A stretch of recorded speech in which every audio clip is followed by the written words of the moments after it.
I do want to talk about something that I think and hope at least will be immediately practical to everyone here. We spent most of the day talking about what I would call the hardware of progress. So GMOs, space, drugs, particles. And the hardware of progress would also include more mundane things like, light bulbs, microphones, clickers, automobiles, and one of my favorite innovations, the McGriddle breakfast sandwich. Don't knock it until you've tried it. They're very good. Incredible innovation. And what my question is underneath this hardware of progress, is there a software of progress?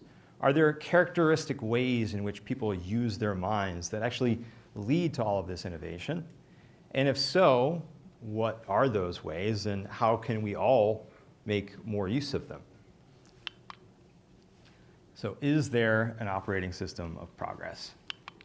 And I guess I should say a little bit about what I think progress is. We're here at Innovation Celebration, so I assume that most of you guys think that progress and innovation are good things. Broadly, I think of progress as human flourishing, and this has material and psychological components. So, of course, we're far richer than we've ever been in history. We live a lot longer. And if we can trust self-reporting, we're actually happier too because we're living longer and because we're richer. So, broadly and roughly, I take progress to be the human flourishing. And my question is there something underlying that we can use? So let's start with some stories. The year is 1749, and the Académie Dijon in France issues an essay contest in which they ask the question, does scientific and artistic progress go hand in hand with moral progress? And some of you may know the winner of this essay contest was a Swiss philosopher, Jean-Jacques Rousseau, who argued that no, the two do not go hand in hand. And that actually the greater the more progress we make in science and the arts, the less good we are as people. And he followed this up with another essay, The Discourse on Inequality, a few years later, in which he argued that commercial society divides work up into such narrow jobs that it ends up really degrading man's mind and turning us into brainless automatons, more or less. And it also issues this constant stream of new baubles and trinkets that people are endlessly attempting to get to actually the detriment of their own happiness. And this is, these were some of the most, I think, powerful criticisms of commercial society ever made, and they're still around today, as John Mayer says, twice as much ain't twice as good and can't sustain like one half could. So these things are still with us. And although people might not cite Rousseau, his arguments are alive and well. So one of my favorite responses to some of Rousseau's arguments was this amazing response from Voltaire, who said, "I've received your new book against the human race, and thank you for it. Never was such a cleverness used in the design of making us all stupid. One longs in reading your book to walk on all fours." And as much as I applaud Voltaire's response, I don't think it did a whole lot to move the needle in the minds of people who were persuaded by Rousseau's arguments. So, but not too long later, a couple decades after Rousseau's Discourse on Inequality, there was a British philosopher and writer who wrote one of the most important defenses of commercial society ever. Does anyone have a guess as to who that was? Oh, I think you're not allowed. Who was it? Shout it out. Yes, it was Adam Smith. That's right. So the namesake of the organization that Daniel works for, the Adam Smith Institute. And the content of Smith's response is really not what I'm concerned about here today, but the actual method of it. And it's very interesting because unlike Voltaire, who ridiculed Rousseau, Adam Smith took Rousseau's arguments very, very seriously. And although he doesn't mention him by name in either of his two major works, he did actually write a sort of book review of the Discourse on Inequality that got published in the Edinburgh Review. And so we know that Smith was well aware of Rousseau's arguments for that and other reasons. And so he took a lot of time in thinking very, very deeply about the criticisms of the very thing that he thought was good. He was convinced that commercial society is a good thing, but he thought long and hard about these criticisms of commercial society. And he actually sympathized with them a great deal. So he wrote of the workers in a division of labor economy that the torpor of his mind renders him not only incapable of relishing or bearing a part in any rational conversation, but of conceiving of any generous, noble, or tender sentiment, and consequently of forming any just judgment concerning many of even the ordinary duties of private life. So as one writer, Charles Griswold, said, Voltaire was more harsh, Smith was more harsh and blunt about the problems with division of labor in commercial society than perhaps any writer other than Marx. He took the criticisms extremely seriously.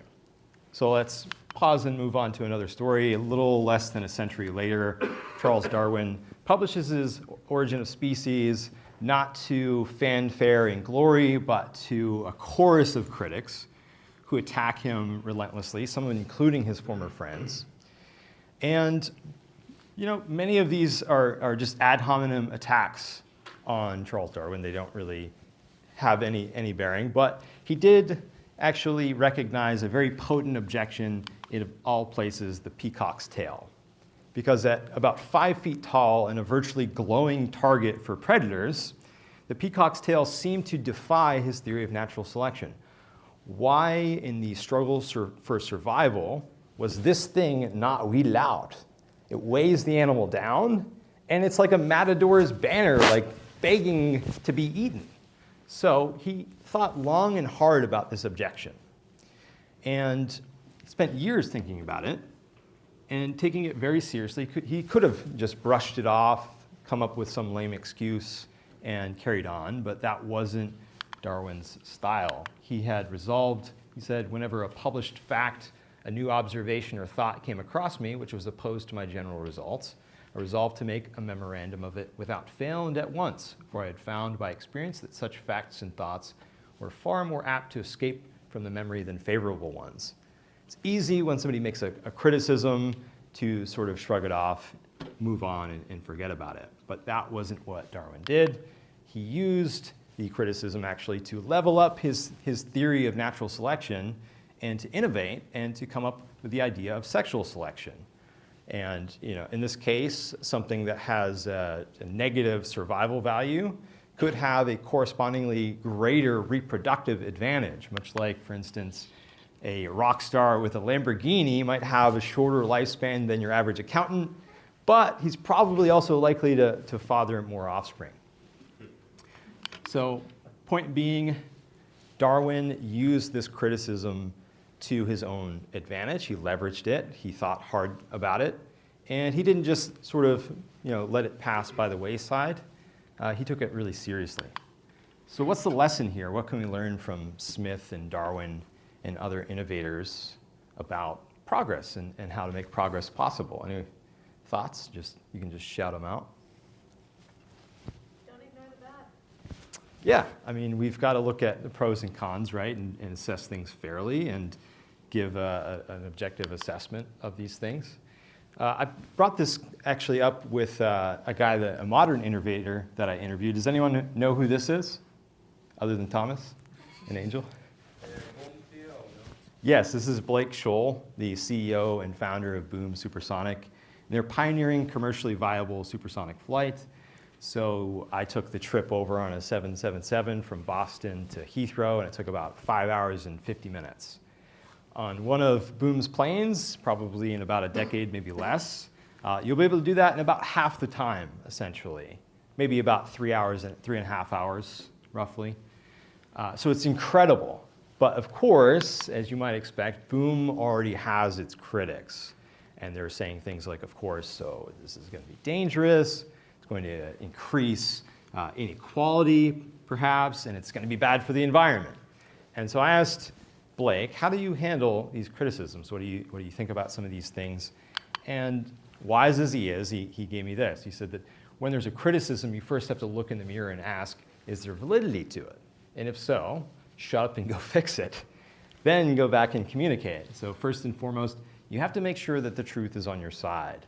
And I think this is just so indicative of creators and innovators more generally. The people that innovate, if we actually look at the history of innovation, are not those who shrug off these criticisms, but those who take them really seriously and then go out and find solutions if in fact they are real problems. And I think this is indicative of what Julia Galef calls the scout mindset.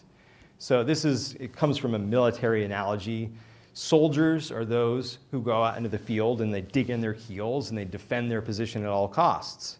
But that's not the job of the scout. The scout goes out into the world and he's looking to see, for instance, is there a bridge in a strategically useful location? And he doesn't gain anything by pretending that there is one when there's not. So his job is merely to look at the world and see things clearly and ask, is there a bridge there, is there not?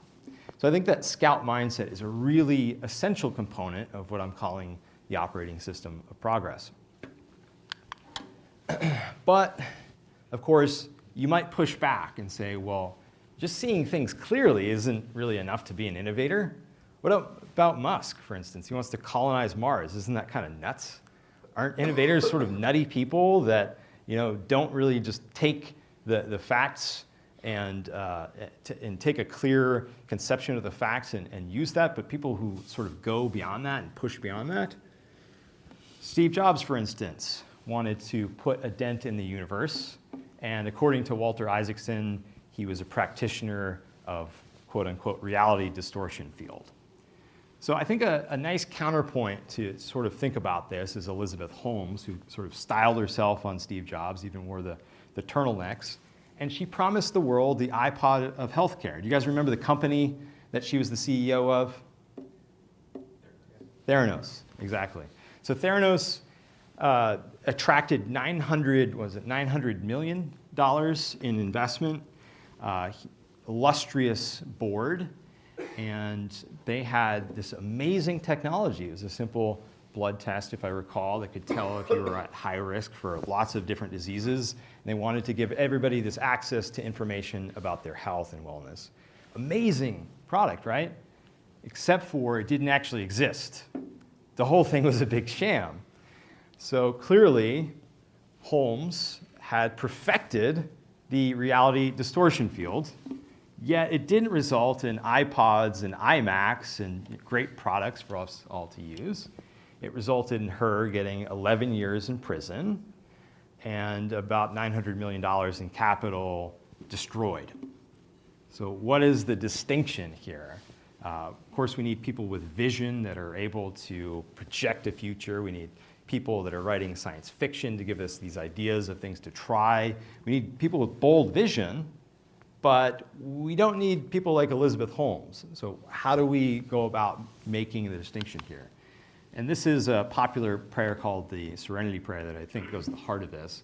God, grant me the serenity to accept the things I cannot change, the courage to change the thing that I can, and the wisdom to know the difference. And if you guys know the philosopher Ayn Rand, who is an atheist, nonetheless loved this prayer because she said it captured the distinction between the metaphysical on the one hand and the man-made on the other. So what does that mean? Metaphysical facts are things that we cannot change. So water freezes at 0 degrees Celsius or 32 degrees Fahrenheit. That is a metaphysical fact. We're not going to change that, right? Unless we're going into a different sort of context, perhaps. But the fact that we drink it out of a cup, or that we drink it with ice, or that we call it water, these are all man-made. And these things we can change if we want to. We can do something different. The fact that England is surrounded by water is a metaphysical fact. But whether we let people in and what the requirements are for coming in, the immigration policy of England is not. It's a man-made fact and something that we can change. And I think that perhaps without these terms, innovators nonetheless have a clear distinction in mind between these two things. There are those things that I can change and those things that I can't. So they don't try to command reality without first obeying it, to go back to Francis Bacon. They really do take seriously the need to obey reality in order to command it.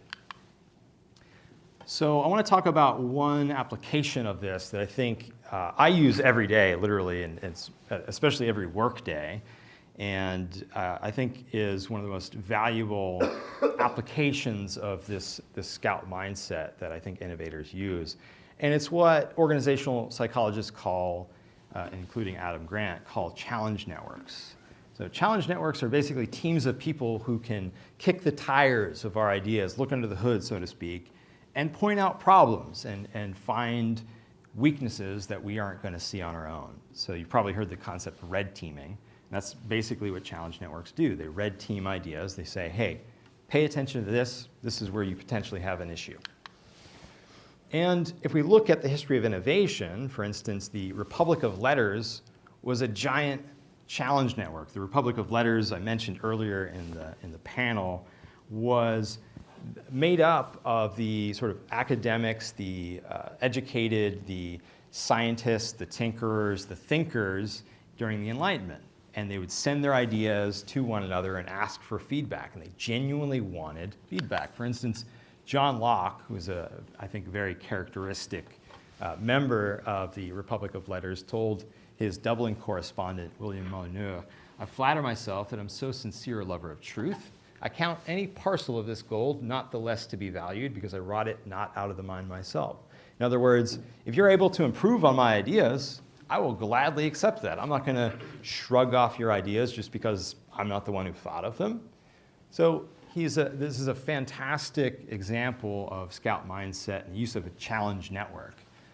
One of the most potent challenge networks in history was that between the Wright brothers. They constantly discussed and debated ideas. How are we going to maneuver this thing once we get it in the air? How should we design our glider? What should we do? In fact, they debated so constantly that they actually drove their poor sister Catherine nuts. She threatened to move out of the house at one point if they didn't stop. But they went on, and this is what I think led to their incredible innovations, is the fact they were constantly subjecting each other's ideas to criticism and taking that criticism seriously but not personally. And they also shared their ideas with others that were working on innovation. How are we going to solve this problem, aviation? How are we going to solve this problem of human flight? So notably, they shared their ideas with a French-American civil engineer, Octave Chanute, who they even invited out to the job site at Outer Banks, North Carolina, and said, hey, come on down, see what we're doing, and give us your ideas and your feedback. Now, think about somebody today inventing an entirely new technology and inviting a potential competitor to the job site to give them feedback. I think this is pretty amazing.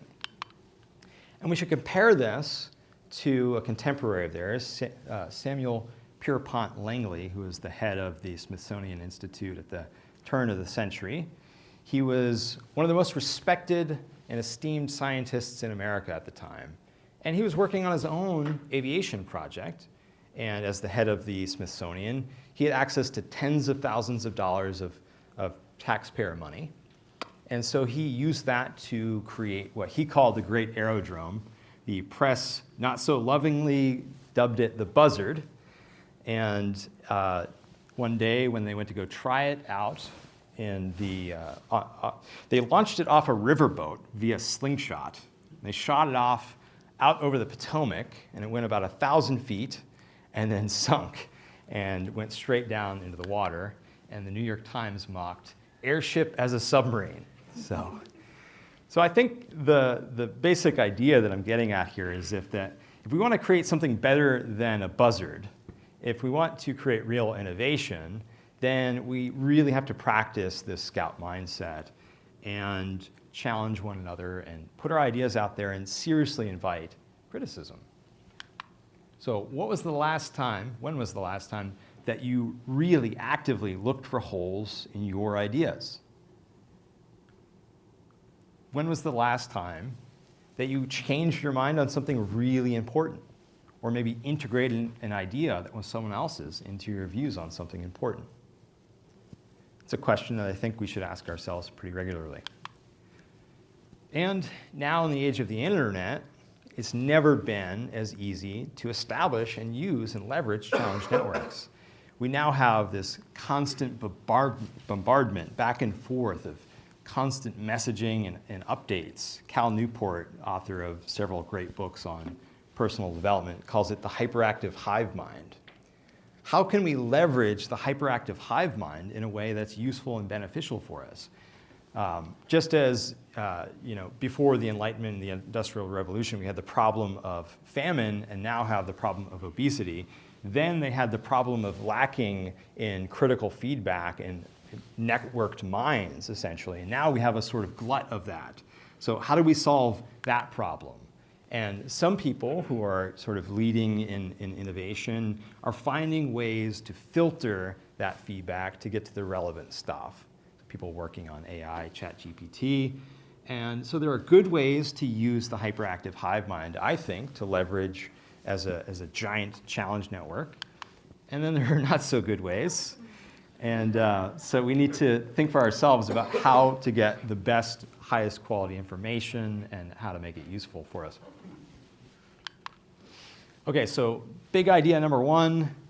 I think that the innovators from history were scouts. And if we want to think and act and live more like Smith and Darwin and the Wright brothers, then we should adopt scout mindset too.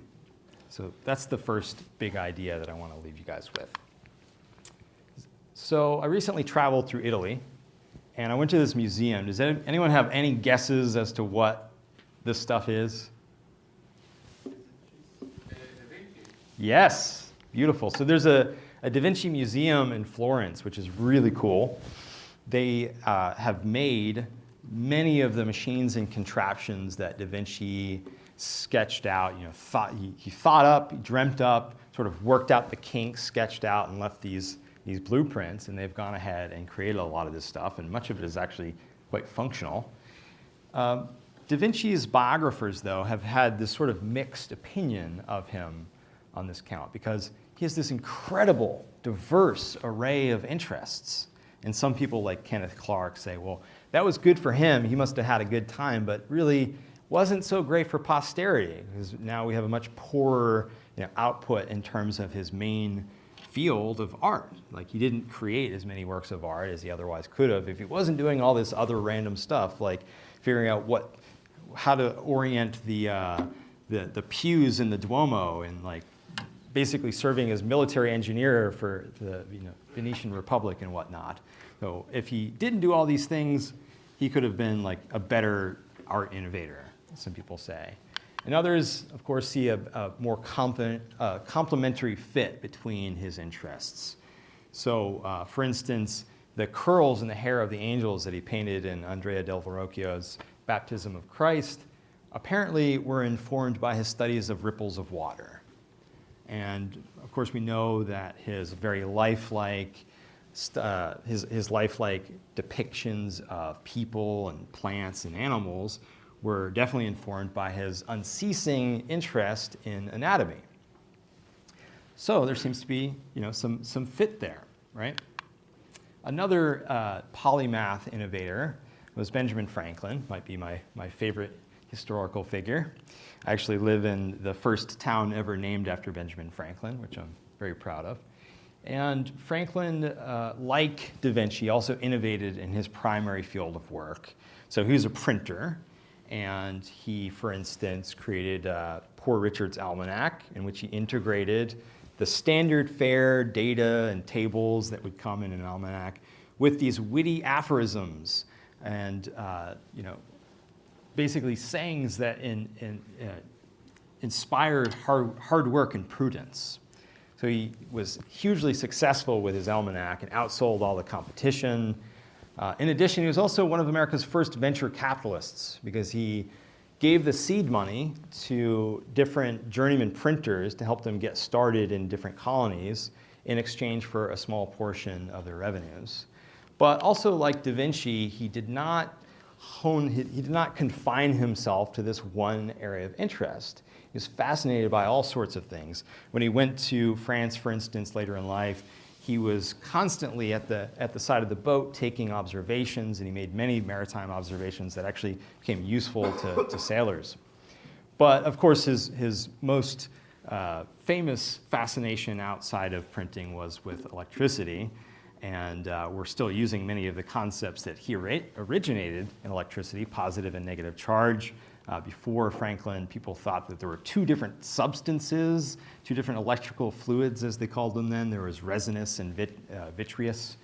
And so Franklin said, no, I think this is all one phenomenon, but there are different charges, so let's use these names instead. And he also gave us terms like battery and so forth. So Franklin wrote to his London correspondent, Peter Collinson, that he was absolutely engrossed with the study of electricity. He was fascinated by it, and he followed that fascination. And I think he experienced, as well as Da Vinci, I think he experienced the pleasure of finding things out. So I think Richard Feynman gave us this great name for it. And Maria Montessori really built an entire educational philosophy around this kind of idea, because we're all born with this capacity of pleasure about finding things out, about following our curiosity, as Rebecca was talking about. And so she devised techniques whereby you could introduce children to appropriate activities, let them decide what they want to do, and get out of the way. Let them explore what it is that they're interested in. And it's not about you being there as the authority, as a teacher, to give them feedback and tell them what to do and redirect. It's very much about letting them explore. And I see this as basically a perfect recipe for what Csikszentmihalyi called flow. You guys have probably heard of this psychological concept of peak experience, when you're completely in the zone doing something that takes every ounce of your attention. You forget to pee, you forget to eat for like 8 hours at a time because you're just so ensconced in what it is you're doing. You're engrossed, much like Benjamin Franklin was in his study of electricity. So you have a clear goal, you're getting immediately perceivable feedback from reality, not from some authority figure telling you what to do or how to do it or how you're doing. And your skills are being tested to their max. You're at full capacity and you really don't have anything else to give. You can't be focused on 10 different things at once because you're fully focused on the thing that you're doing. And you have this feeling of control because of that. So I think that flow and this experience of following your interests explains a lot of innovation, a lot of scientific progress. Albert Einstein said that the long sustained effort is not inspired by any set plan or purpose. It's not object-based research. Its inspiration arises from a hunger of the soul. And coming back to Blake Scholl, he gave this great advice in this interview I did with him, which is actually included in the In Defense of Aviation booklet over there. You guys should check it out. He said that if you pick something inspiring to work on, and most importantly, if you pick something that inspires you, then that becomes contagious, and the world almost conspires to pull success out of you. I think that's incredibly powerful, and it speaks to this phenomenon of following your flow, of going with your flow. And I think if we look at the history of innovators, they're not people who made a plan when they were 10 and did nothing but that for the rest of their lives. They followed their interests, and sometimes those went in very weird and unexpected directions, but as Johan was talking about earlier today, that is often the case, that is exactly where innovation comes from. So, what were you doing the last time that you experienced flow? Think about it. And do you make time for such activities on a regular basis? How much time do you make for these flow experiences? If we want to live more like Franklin and Da Vinci and the others I mentioned, then I think what we need to do is go with our flow. And I think that if we look at the history of innovators, that's very much what they did. They had a sort of Montessori for adults approach to life. It was, this is the thing I'm interested in. I'm going to ignore authorities. I'm going to put full focus on this thing, and I'm going to follow my flow. So that's big idea number 2. And the third big idea and final big idea, I think we'll have plenty of time for questions because I'm speeding through this. And it really is implied in idea number 2, but I think it bears drawing out as its own component because it's so incredibly important, and that is autonomy. So going back to the Republic of Letters for a minute, why did the Republic of Letters actually work? For the first time in history, we had this new intellectual infrastructure, but the political infrastructure, and specifically the police state, very much lagged behind the creation of this intellectual infrastructure, such that innovators who had ideas that bucked the opinions of their monarchs and their political leaders were free to offend people because they could very easily escape through these very porous borders that they had at the time. They didn't have police like they do today that they could track people down. And so, for instance, when Voltaire made fun of the French monarchy and really lauded the British system, he was able to escape to the French countryside and not be subjected to censorship and torture and possibly execution. John Locke, when Algernon Sidney, another Brit, wrote ideas and published ideas very similar to those in the Second Treatise of Government and was executed for it. Well, Locke, having not yet published his ideas, found it prudent to flee to Holland, where he spent the next 5 years until the Glorious Revolution, and he came back with William and Mary. So we had this system where there was greater autonomy because the police state really had lagged behind the intellectual infrastructure. And the result of the Republic of Letters and the Enlightenment was to give us states based on the idea of autonomy. And really, if we look at the history of innovation, those states have been, those places have been the chief engines of innovation ever since. I compare America and Iran in terms of innovation, and it's pretty clear.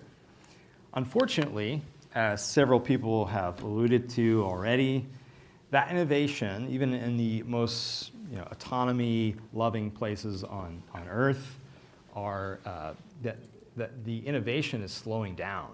So Donald Braben wrote this book called Scientific Freedom, The Elixir of Civilization. He's a scientist, also very involved with funding science and for several decades.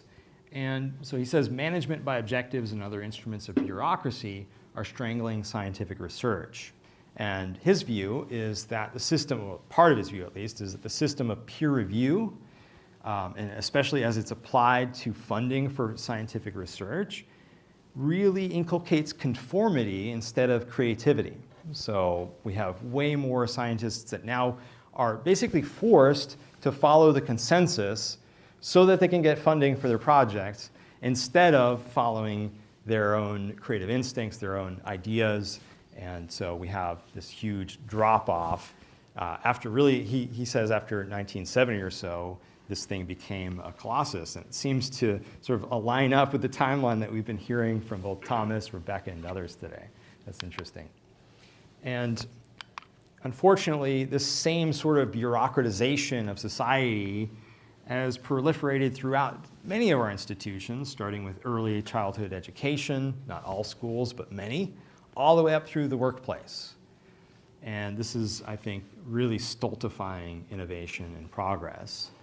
So if we want a more creative society and we want greater innovation, then I think we need to make more room for play, more room for flow, more room for people to make mistakes. As Ed Catmull, who was a co-founder of Pixar, one of the most creative organizations, I think, in the last few decades, put it, it's not the manager's job to prevent risks, it is the manager's job to make it safe to take them. And so I think this is largely what innovators have had access to throughout history. And I think that if we want to protect innovation, then we need to protect autonomy, or more poetically, protect play, because I think play is a huge lever in leading to innovation. So that rendered incorrectly, but no worries. The big three ideas that we talked about are be a scout, go with your flow, and protect play.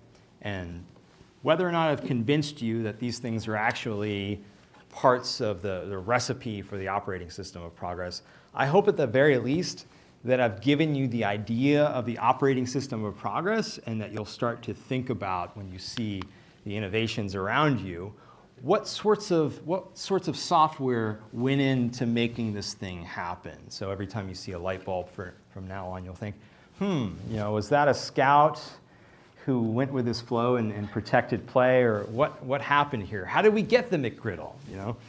So thank you all very much, and I hope we have time for questions.